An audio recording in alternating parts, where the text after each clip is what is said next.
So we already talked about solving systems of equation by using elimination. Another method to solve them is called substitution method. The whole point of substitution method is to substitute one value in for another.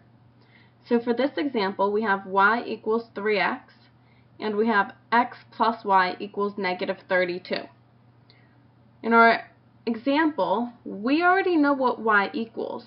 It equals 3x. So right away, we're just going to plug that 3x in for our y.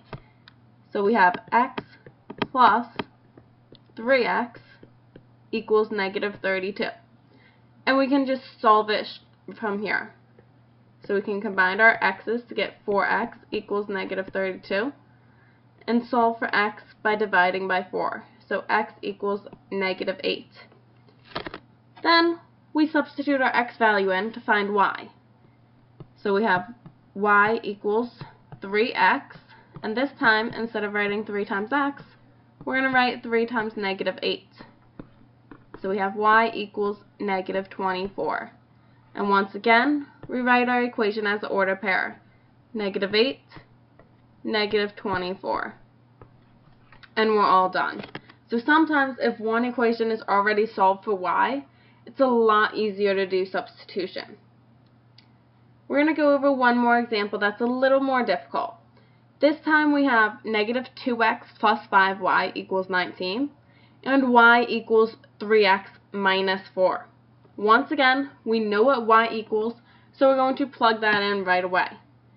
So we have negative 2x plus 5.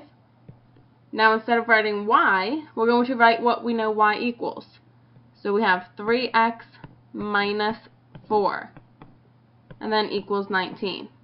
It's very, very important that you put your 3x minus 4 in parentheses, because you have to multiply that whole thing by 5. So we have negative 2x plus 15x minus 20 equals 19.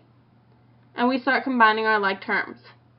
So 13x minus 20 equals 19. We want to add 20 to each side. 13x equals 39. And then divide by 13 to get x equals 3. Now we found our x value. All we have to do is find our y. So I'm going to use our second equation, y equals 3x minus 4, and plug in 3 for x. So we have y equals 3 times 3 minus 4.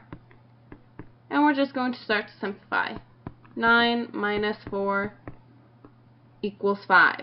So here our answer is 3, 5. Once again, this method is a lot easier than elimination, since we already have one of our variables solved for.